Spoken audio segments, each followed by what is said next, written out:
Dedesisyonan na ng Justice Department sa loob ng 60 araw ang mga ebidensyang isinumite sa kanila kasunod ng preliminary investigation sa reklamo ng mga missing sabongero. Ang kampo naman ng negosyanteng si Atong Ang ay umaasang ibabalik pa ang reklamo sa PNP-CIDG para muling maimbestigahan.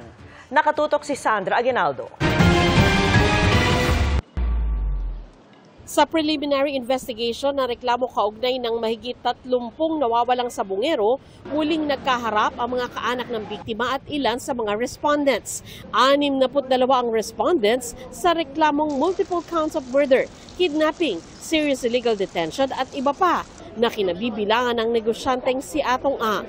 Wala siya doon kanina at nagpadala lamang ng abogado.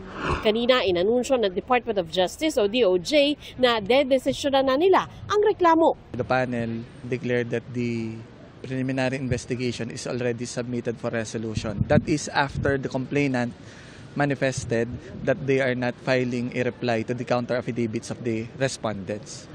Merong 60 days ang DOJ para pag-aralan ang lahat ng ebidensya na isinumite sa kanila. Kung may sapat na ebidensya, isasampa ito sa korte. Umaasa ang abogado ni Ang na pagbibigyan ang kanilang hiling na ibalik ang reklamo sa PNP Criminal Investigation and Detection Group o CIDG para daw imbestigahang muli. We are hopeful that the case will be rebundled back to CIDG for investigation in view of the fact that the evidences submitted do not have enough credibility enough to establish what's called the quantum of evidence for prima facie case.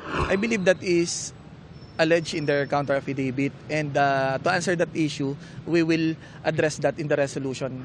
Dumalo din ang whistleblower na si Julie Dondon Patidongan na kabilang sa mga respondents pero umaasang magiging testigo sa mga kaso kapag naisampa na sa korte.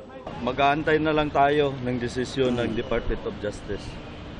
Siguro makakamit na ang hustisya ng mga pamilya na nawawalan.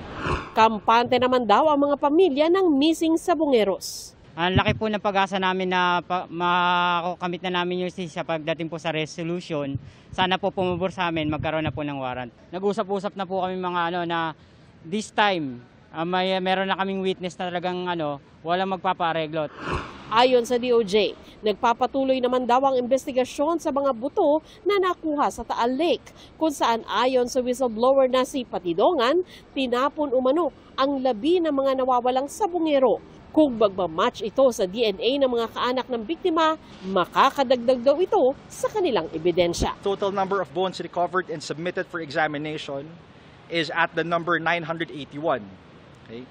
This includes 3 sets of human remains from the cemetery consisting of 264 bones. If the assessment by the panel of prosecutors is that there is sufficient evidence to proceed to trial, given what we have on hand, there will be no need to look into the DNA evidence or to wait for the results of the DNA examination. Para sa GMA Integrated News, Sandra Aguinaldo, Nakatutok, 24 Oras.